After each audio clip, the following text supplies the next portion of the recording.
take it a little bit more? Yeah, I'm going to just try and be more measured with, it's very tough. I mean, it sets you back from a commitment standpoint. You got to go so many places. You don't, I'm someone that really needs personal time. I value that tremendously.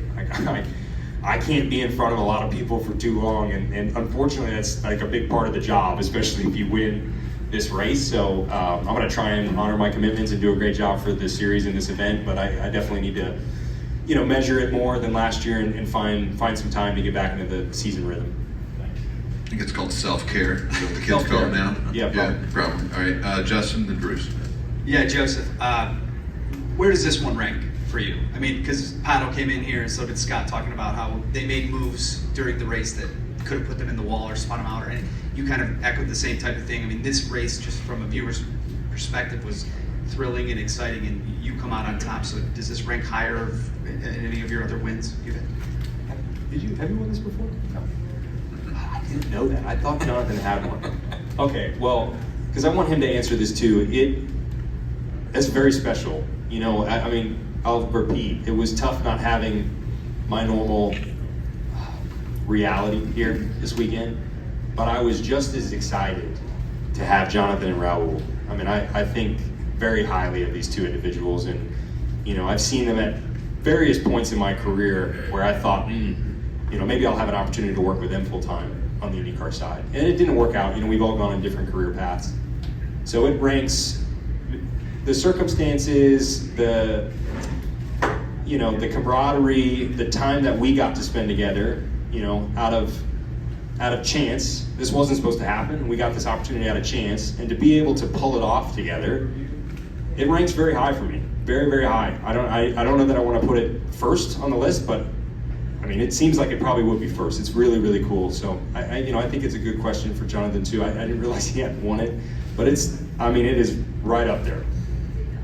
Yeah, like Joseph said, I've finished second a couple times with Elio when I was his engineer there, and so I know the being so close and not being able to come over the finish line. So to be able to be part of this group and represent a lot of hard work from other people, I feel a little bit guilty in the sense that I kind of showed up and everything was going smoothly and got the opportunity to be here. But that's what it's like to be part of Team Penske. That the opportunities exist on many fronts, and I think being able to be part of this today is definitely a high point in my career, and look forward to more.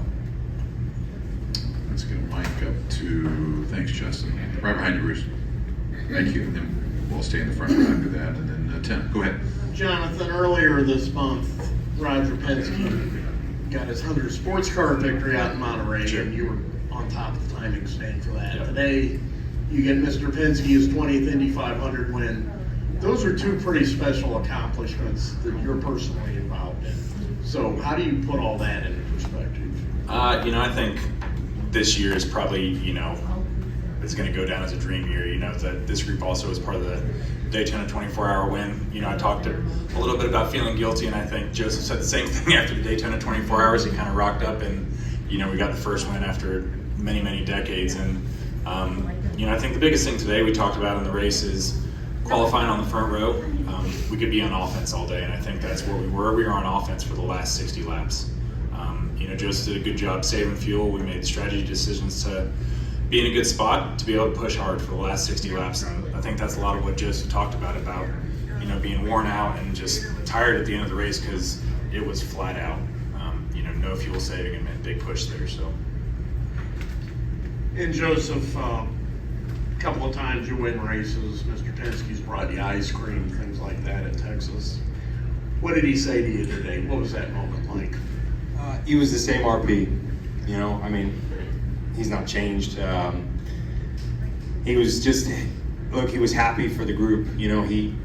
When Roger sees everybody execute, there's nothing that makes him happier because that's what we preach. We try and work together as a team. It is one team. He genuinely does not care which car wins the race, and I think, oddly enough, that's how a lot of individuals feel. Of course, selfishly we want to win for each car, but when Roger sees us execute as a team and a car win the race and to do it through execution, he's very proud. And like I said, I'm gonna tell you, he's gonna be on to number 21 now.